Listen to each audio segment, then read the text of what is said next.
నమస్తే, welcome to BCN news. నా పేరు మానస. ముందుగా ముఖ్యాంశాలు.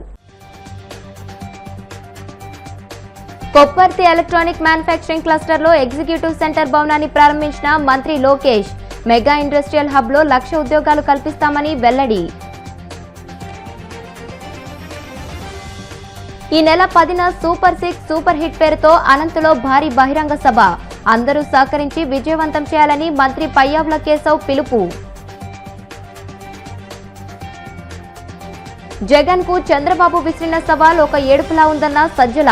దమ్ము ధైర్యం ఉంటే ముందుగా జగన్ కు ప్రతిపక్ష హోదా కల్పించాలని డిమాండ్.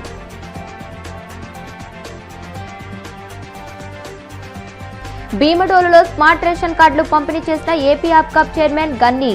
స్మార్ట్ కార్డుల ద్వారా సరుకులు పంపిణీ పారదర్శకంగా మెరుగ్గా జరుగుతుందని వెల్లడి. కొప్పర్తి మెగా ఇండస్ట్రియల్ హబ్ లో 1,00,000 ఉద్యోగాలు కల్పిస్తామని మంత్రి నారా లోకేష్ అన్నారు. అక్కడకు పరిశ్రమలను తీసుకొచ్చే బాధ్యత తాను తీసుకుంటున్నానని మంత్రి వెల్లడించారు. కడప జిల్లా కమలాపురం నియోజకవర్గం చింతకొమ్మదిన్నె మండలం కొప్పర్తి ఎలక్ట్రానిక్ మ్యానుఫ్యాక్చరింగ్ క్లస్టర్ లో నూతనంగా ఏర్పాటైన ఎగ్జిక్యూటివ్ సెంటర్ భవనాన్ని మంత్రి లోకేష్ ప్రారంభించారు. టీవీలను తయారు చేసే ఎంఎస్ టెక్నోడోమ్ ఇండియా ప్రైవేట్ లిమిటెడ్ లో రెడీమేడ్ దుస్తులు తయారు చేసే టెక్సస్ అన్న వరల్డ్ ప్రైవేట్ లిమిటెడ్ పరిశ్రమల్లో కొప్పర్తి మెగా ఇండస్ట్రియల్ హబ్ లో జిల్లా ఇన్ఛార్జ్ మంత్రి సవిత, స్థానిక ఎమ్మెల్యే పుత్త కృష్ణ చైతన్య రెడ్డితో కలిసి ఆయన ఆరంభించారు. మహిళలను ఎక్కడ గౌరవిస్తే అక్కడే అభివృద్ధి, సంక్షేమం సాధ్యమని అన్నారు.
పాదయాత్రలు ఎక్కడికి వెళ్ళినా మీరు ప్రభుత్వం నుంచి ఏం ఆశిస్తున్నారని అడిగినప్పుడు అందరూ నాకు మొదట చెప్పింది, మాకు ఉద్యోగాలు కల్పించండి. మేము మా సొంత కాళ్ళపై నిలబడడానికి సిద్ధంగా ఉన్నాం, కష్టపడడానికి సిద్ధంగా ఉన్నాం, కానీ ఉద్యోగాలు లేక ఇబ్బంది పడుతున్నాం. మాకు మీరు ఏమి ఇవ్వకపోయినా పర్లే, మాకు ఉద్యోగం కల్పించండి వాళ్ళు చెప్తున్నారు. అందుకే మీరు చూస్తే బాబు సూపర్ 6 లో మేము ఇచ్చిన తొలి హామీ 5 సంవత్సరాల్లో 20 లక్షల ఉద్యోగాలు కల్పనతలు. మిగతాయన్ని మీకే బాగా తెలుసు నాకన్నా. దీపం, తల్లికి వందనం, మన ఆర్టీసీ బస్సులో ఉచిత ప్రయాణం, ఇట్లా మిగతా హామీలు ఇచ్చినాం. కానీ తొలి హామీ ఉద్యోగాల కల్పన. భారత్ గారు నేను కలిసికట్టుగా పనిచేసి, నేను ఐటీ ఎలక్ట్రానిక్స్ లో మిగతా ఇండస్ట్రీస్ పెద్ద ఎత్తున భరత్ గారు తీసుకొస్తున్నా. మీరు చూస్తే ఈసారి చాలా మంది కుర్రోళ్ళు వచ్చాం తల్లి కేబినెట్ లోకి. ఎమ్మెల్యేలు కూడా, ఇక్కడ కమలాపురం ఎమ్మెల్యే కూడా యువ నాయకుడు కుర్రోడు. మీరు 50% మంది శాసనసభ్యులు మొదటిసారి గెలిపించిన వారి తల్లి. 25 మంత్రుల్లో 17 మంది మంత్రులు మొదటిసారి మంత్రివర్గంలో వచ్చిన వారి తల్లి. అంటే కసి ఉంది మాలో, పని చేయాలి, అన్ని రంగాల్లో రాష్ట్రాన్ని నంబర్ 1 చేయాలి, పెద్ద ఎత్తున పెట్టుబడులు తీసుకురావాలి, మీకే కాదు రాబోయే తరాలకి ఉద్యోగాలు మన ప్రాంతంలో మనకే కల్పించాలి లక్ష్యంతో మేము పనిచేస్తున్నాం తల్లి. సో మీరు మొదలుపెట్టిన ఈ ప్రయాణం ఆగకూడదు. పెట్టుబడులు తీసుకురావాలా, వెనుకబడిన రాష్ట్రాన్ని ముందలు తీసుకెళ్లాలా, అన్ని రంగాల్లో మన నంబర్ 1 ఉండాలి లక్ష్యంతో మేము పనిచేస్తున్నాం ఈ సభాముఖం తెలుపు. ఏపీలో కూటమి ప్రభుత్వం ఏర్పాటైన 15 నెలల్లోనే సూపర్ 6 పథకాలను సూపర్ హిట్ అయ్యేలా చేసిందని మంత్రి పయ్యావుల కేశవ్ పేర్కొన్నారు. ఈ నెల 10న సూపర్ 6 సూపర్ హిట్ పేరుతో అనంతపురంలో భారీ బహిరంగ సభ నిర్వహించనున్నట్లు ఆయన తెలియజేశారు. అనంతపురంలోని ఆర్ఎండ్బి అతిథి గృహంలో మంత్రులు టీజీ భరత్, సవిత, ముఖ్యమంత్రి కార్యక్రమాల కోఆర్డినేటర్ మంతెన సత్యనారాయణరాజు, ఉమ్మడి జిల్లా పార్టీ పరిశీలకులు కోవెలమూడి రవీంద్ర, ఎమ్మెల్యేలు, ఎంపీలు, జనసేన, బీజేపీ నాయకులతో ఆయన సమావేశం నిర్వహించారు. సూపర్ 6 సూపర్ హిట్ బహిరంగ సభ నిర్వహణ స్థలం ఎంపిక, ఏర్పాట్లు తదితర అంశాలపై గంటన్నర పాటు చర్చించారు. ఇంద్రప్రస్థ అనేటువంటి గ్రౌండ్స్ ఏవైతే ఉన్నాయో అవైతే బాగుంటాయని ఇప్పటికి 3-4 స్థలాలు చూడడం జరిగింది. రాప్తాడు దగ్గర, యూనివర్సిటీ దగ్గర, ఇక్కడ అందరూ ఏకాభిప్రాయంలో ఇది టౌన్ పక్కనే ఉంది, ఇదైతేనే బెటర్ గా ఉంటుంది అనేటువంటి ఏకాభిప్రాయం రావడం జరిగింది. వెళ్ళి ఆ సైట్ ఓనర్లను కూడా ఇంకా అప్రోచ్ అవ్వలేదు. ఆ సైట్ ఓనర్ల అనుమతులు తీసుకుంటాం. రకరకాల అక్కడ ఉన్నటువంటి అప్రోచ్ రోడ్లు అవన్నింటినీ ఏ పరిస్థితిలో ఉన్నాయి చూసుకుని వాటన్నింటినీ మెరుగుపరుచుకుని 10వ తారీఖున పెద్ద ఎత్తున దాదాపు 3.5 లక్షల మందితోటి సమావేశాన్ని ఏర్పాటు చేయడం జరుగుతూ ఉంది. దాంట్లో 1,00,000 మందికి పైగా మహిళలే వచ్చేటట్టు ఏర్పాట్లు తీసుకోవాలి అనేటువంటి నిర్ణయాన్ని అన్ని పార్టీలు కలిపి ఇక్కడ మాట్లాడుకోవడం జరిగింది. తప్పకుండా అనంతపురంకి గతంలో తెలుగుదేశం పార్టీకి ఇప్పుడు కూటమికి అందించినటువంటి అద్భుత విజయాన్ని దృష్టిలో పెట్టుకుని ఈ మహాసభని అద్భుతమైనటువంటి తీరులో నడుస్తుందని, విజయవంతం చేస్తుందని, దానికోసం మేము అందరం కూడా శ్రమిస్తామని చెప్పేసి తెలియజేసుకుంటూ మధ్యాహ్నం 2 గంటల నుంచి 4 గంటల వరకు సమావేశం జరపాలి అనేటువంటిది ఒక ఆలోచన రావడం జరిగింది. అయితే పార్టీ హైకమాండ్ తో ఫైనల్ గా డెసిషన్ తీసుకోవడం జరుగుతుంది. ఎన్ని గంటలకు సమావేశం ప్రారంభించాలి, ఎట్లా ఉంటుంది మీటింగ్ స్టైలు ఏంటి అనేటువంటిది నియోజకవర్గాల వారీగా ఎవరెవరు ఎట్లా రావాలి, ఏ రూట్లు, ట్రాఫిక్ ఎక్కడ, ఇవన్నీ కూడా డీటెయిల్స్ తర్వాత రూపొందించడం జరుగుతుంది. కమిటీలు వేసుకోవడం జరుగుతుంది. ఇవాళ ఒక తొలి ప్రారంభ సమావేశం మాత్రమే. ఎట్లా చేసుకుంటే బాగుంటుంది, ఇనిషియల్ గా ఎక్కడ పెడితే బాగుంటుంది అని చూస్తే, ఎందుకు అనంటే గ్రౌండ్ ప్రిపరేషన్స్ ఇవన్నీ చేయాలి కాబట్టి ఆ ఒక్క కార్యక్రమం కోసం ఈరోజు అందరూ కలవడం జరిగింది. దాదాపు అందరూ కూడా ఏకాభిప్రాయాన్ని వ్యక్తం చేశారు. కూటమి నేతలు అందరూ కూడా దీని మీద ఒకే ఆలోచనతో ఉన్నారు. రాష్ట్రం మొత్తం కూడా ఉన్నటువంటి అన్ని పార్టీల ప్రధాన నాయకులు కూడా ఇక్కడికి రాబోతున్నారు. శాసనసభ్యులు కావచ్చు, మంత్రులు కావచ్చు, కార్పొరేషన్ చైర్మన్లు కావచ్చు. ఇదొక పెద్ద అనంతపురంలో ఒక జరిగే మెగా ఈవెంట్ లాగా ఉండబోతుంది అనేటువంటిది ఈ సందర్భంగా తెలియజేస్తున్నాం. ఈ సభ విజయవంతం చేయడానికి ప్రజలందరూ కూడా సహకరించాలని హృదయపూర్వకంగా. అసెంబ్లీకి హాజరు కావాలంటూ వైసీపీ అధినేత జగన్ కు ముఖ్యమంత్రి చంద్రబాబు విసిరిన సవాల్ ఒక ఏడుపులా ఉందని వైసీపీ నేత సజ్జల రామకృష్ణారెడ్డి ఎద్దేవా చేశారు. చంద్రబాబుకు నిజంగా దమ్ము ధైర్యం ఉంటే ముందుగా వైఎస్ జగన్ కు ప్రతిపక్ష హోదా కల్పించాలని ఆయన సవాల్ విసిరారు. ప్రతిపక్ష హోదా ఇవ్వడానికి ప్రభుత్వం ఎందుకు భయపడుతుందని ఆయన సూటిగా ప్రశ్నించారు. ప్రతిపక్ష హోదా ఇస్తే ప్రజల తరఫున మా గొంతు వినిపిస్తామని, కానీ మీకున్న మందబలంతో మా గొంతు నొక్కాలని చూస్తున్నారని ధ్వజమెత్తారు.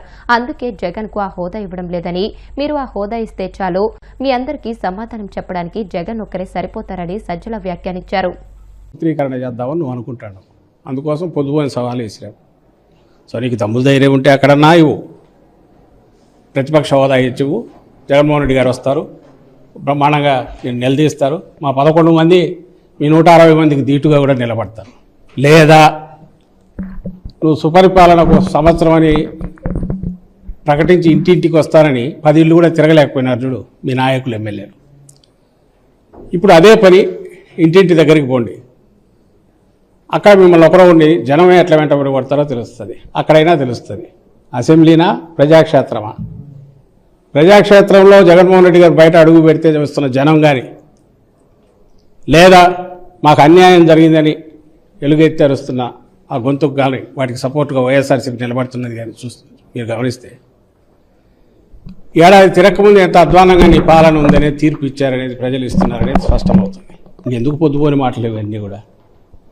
ఎందువల్ల మళ్ళీ చెప్తాను, నీకు ధైర్యం ఉంటే ప్రతిపక్ష హోదా ఇవ్వు, వచ్చేస్తాం. చిన్న మాట మీ స్పీకర్కి చెప్పి ఒక అఫిడవిట్ ఫైల్ చేస్తే సరిపోతుంది.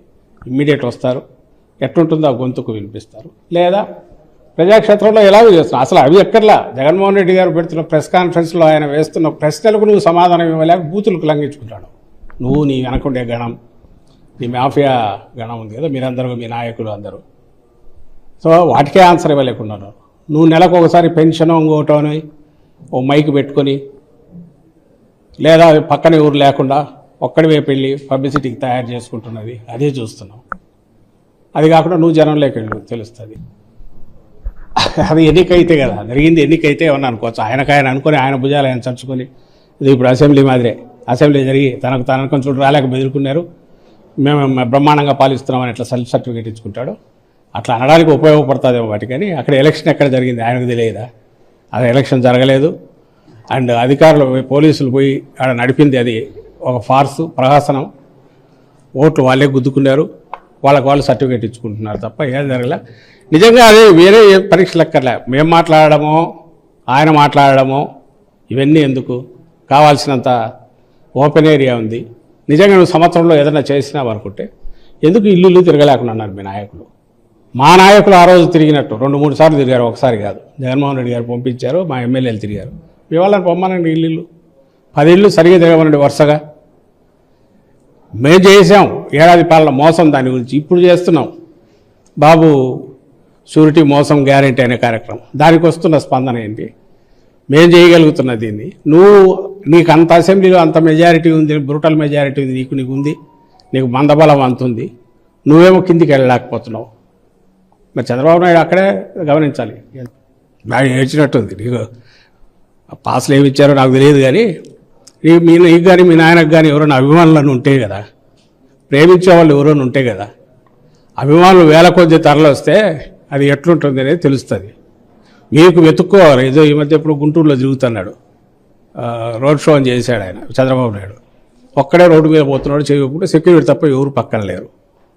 జగన్మోహన్ రెడ్డిని కలవడానికి రోజు వేల మంది వస్తుంటారు.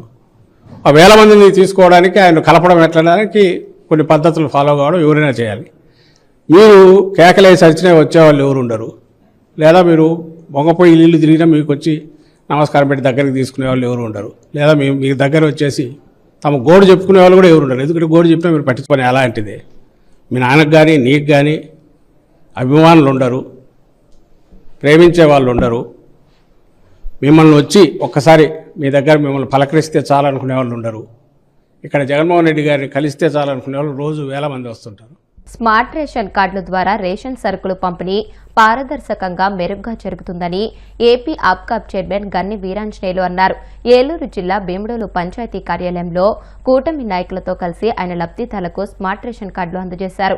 ఈ సందర్భంగా గన్ని మాట్లాడుతూ కూటమి ప్రభుత్వం పేద, బడుగు, బలహీన వర్గాల అభివృద్ధికి కృషి చేస్తుందని అన్నారు.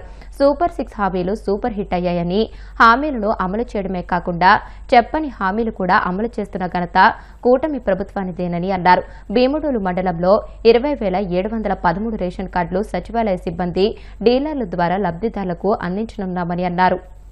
రాష్ట్రంలో కూటమి ప్రభుత్వం ఏర్పడి 15 నెలలు పూర్తయినటువంటి సందర్భంలో హామీలు ఇచ్చినటువంటి ప్రతి కార్యక్రమాన్ని కూడా అమలు చేయడమే కాకుండా ఇంకా 1-2 చేయలేనటువంటి కార్యక్రమాలన్నిటి కూడా వివరణ ఇస్తూ రాగల రోజుల్లో ఆ చేయవలసిన వాగ్దానాలు కూడా అమలు చేస్తామని చెప్పి ప్రజలకు చెప్తున్నటువంటి సందర్భంలో మరి రాష్ట్ర ముఖ్యమంత్రిగా చంద్రబాబు నాయుడు గారు కానీ, ఉప ముఖ్యమంత్రిగా పవన్ కళ్యాణ్ గారు కానీ మోదీ గారి ఆశీస్సులతో ఈ రాష్ట్రాన్ని అన్ని విధాలుగా కూడా ముందుకు తీసుకెళ్తారని చెప్పడానికి ఉదాహరణ ఈ నెల 2 నెలల కాలంలో ఈ కూటమి ప్రభుత్వం చేపట్టినటువంటి కార్యక్రమాలు మరి సూపర్ 6 సూపర్ హిట్ అనే విధంగా ఈ రాష్ట్రం అంతా కూడా ప్రజలందరూ కూడా మెచ్చుకున్నటువంటి సందర్భంలో మరొకటి సివిల్ సప్లైస్ శాఖ నాదెండ్ల మనోహర్ గారి ఆధ్వర్యంలో ఈ రాష్ట్ర ప్రభుత్వం టెక్నాలజీని అడాప్ట్ చేసుకునే రాష్ట్ర ప్రభుత్వం ఏదైనా ఉందంటే భారతదేశంలో అది ఆంధ్రప్రదేశ్ అని చెప్పడానికి మరి మనంతా కూడా గర్వపడాలి. ఈ రేషన్ కార్డు చిరిగిపోవడం లేదా ఇంకోటి ఇబ్బంది అయ్యి మనకు రేషన్ కార్డు అక్కడికి వెళ్ళేటప్పుడు క్లారిటీ లేదని వాళ్ళు చెప్తాం, కొంత టైం తీసుకోవటం, ఇవన్నీ కూడా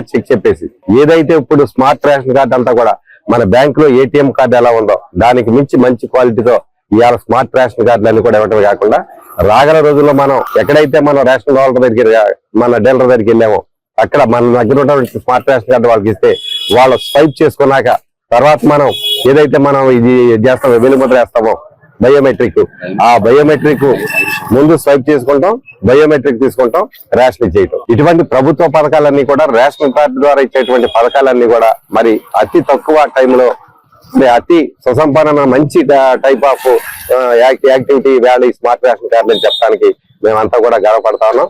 అలాగే గ్రామాల్లో ఉన్నటువంటి మా కూటమి కుటుంబ సభ్యులందరూ కూడా ఈ యొక్క స్మార్ట్ కార్డులన్నీ కూడా ప్రతి ఒక్కరికి పంచిపెట్టడమే కాకుండా దాన్ని ఉపయోగించే విధానం గానీ దాని వల్ల ఉండే ఉపయోగాలు అన్ని కూడా అందరికీ కూడా చెప్పుకునే కార్యక్రమంలో భాగంగా దేవడంలో నా కూటమి కుటుంబ సభ్యులందరూ కూడా కొంతమంది ఇళ్లకు వెళ్లి ఈ యొక్క కార్డులు ఇచ్చిన సందర్భంలో మీ ద్వారా అందరికీ కూడా చెప్పేది ఏంటంటే కూటమి ప్రభుత్వానికంతా కూడా ప్రజలందరూ కూడా ఏకోన్ముఖంగా మద్దతు ఇవ్వాల్సిన అవసరం ఉంటాయి. రాష్ట్రంలో అనేక రకాలైన ఇబ్బందులు ఉన్నప్పటికీ కూడా ఈ కూటమి ప్రభుత్వం బ్రహ్మాండంగా సక్సెస్ అవుతుందని చెప్పడానికి మేము ఎక్కడైనా ఏ వేదికైనా చెప్పడానికి సిద్ధంగా ఉన్నామని చెప్పి మీ ద్వారా అందరికీ కూడా తెలియజేసుకుంటూ ఈ యొక్క స్మార్ట్ కార్డు సందర్భంలో కూటమి ప్రభుత్వానికి ప్రత్యేక చెప్పాల్సిన బాధ్యత మన అందరి మీద ఉందని చెప్పి తెలియజేసుకుంటాం. ఇప్పుడు కాసేపు ప్రకటనలు.